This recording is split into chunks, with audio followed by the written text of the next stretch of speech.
മലപ്പുറം നിലമ്പൂരിൽ വീടിന്റെ അടുക്കളവാതിൽ തകർത്ത് പണവും സ്വർണവും കവർന്ന കുപ്രസിദ്ധ മോഷ്ടാവ് അറസ്റ്റിൽ. വഴിക്കടവ് സ്വദേശി അക്ബറാണ് അറസ്റ്റിലായത്. ഈ മാസം 5-ന് മോഷണം നടത്തിയ ശേഷം പ്രതി ഒളിവിൽ പോവുകയായിരുന്നു. മോഷണ മുതൽ ഉപയോഗിച്ച് ആഡംബര ജീവിതം നയിക്കുന്നയാളാണ് പിടിയിലായ അക്ബർ.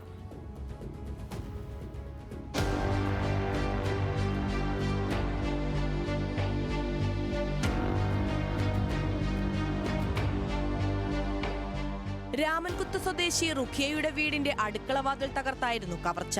2.5 പവൻ സ്വർണ്ണാഭരണങ്ങളും 10,000 രൂപയുമായാണ് മോഷ്ടാവ് കടന്നു കളഞ്ഞത്. റുഖിയയുടെ മകൻ നാസറും കുടുംബവുമാണ് ഇവിടെ താമസിക്കുന്നത്.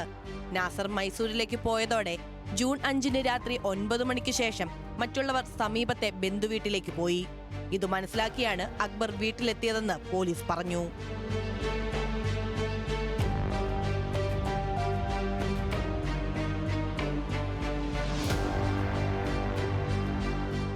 ഒളിവിൽ പോയ അക്ബർ മേലാറ്റൂരിലുണ്ടെന്ന വിവരത്തിൽ പോലീസ് നടത്തിയ അന്വേഷണത്തിലാണ് പിടിയിലായത്.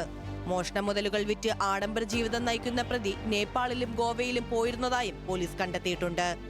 ട്രെയിനിലെത്തി രാത്രികാലങ്ങളിൽ ആൾതാമസമില്ലാത്ത വീടുകൾ കണ്ടെത്തി കവർച്ച നടത്തുന്നതാണ് പ്രതിയുടെ രീതിയെന്നും പോലീസ് കണ്ടെത്തിയിട്ടുണ്ട്. ന്യൂസ് മലയാളം, മലപ്പുറം.